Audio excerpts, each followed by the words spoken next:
Continuing our 11 breaking weather alert, we do have that red flag warning in place here for tonight. Please be mindful of that fire danger. Our winds, they're still pretty strong across southern Colorado, so no burning whatsoever. Now, I do want to talk about our smoke forecast because we're going to see more wildfire smoke move in later tonight and into tomorrow. So if you are sensitive to that smoke, I definitely recommend limiting time outside. And with that smoke moving in for the overnight hours, maybe keep those windows closed if you can do so. Lows tonight, they're going to be on the cool side yet again. We'll drop back into the 50s for Colorado Springs and for Pueblo, 50s for Canyon City, 40s for Woodland Park and for Monument. So out the door tomorrow morning.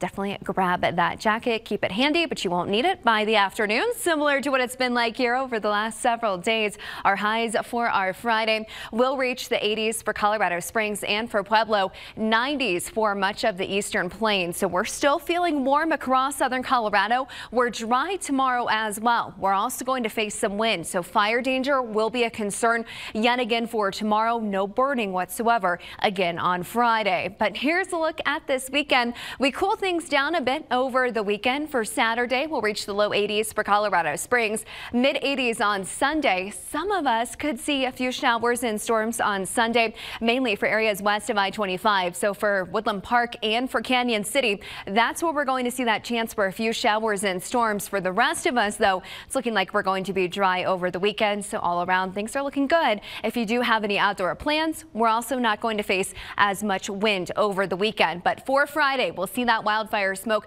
in the sky tomorrow. Highs will reach the low 80s for us. We'll hold on to those low 80s Saturday. Sunday, we're looking at mid 80s ahead for us, and a nice day in Denver as well if you're headed up for the Broncos game. Into next week, we have 80s ahead Monday and Tuesday. Cooler Wednesday and Thursday. 70s make a return for us. Pueblo, Canyon City, we are going to be hazy on Friday, dry and breezy too over the weekend. We are looking at 80s and some 90s on the way for us here.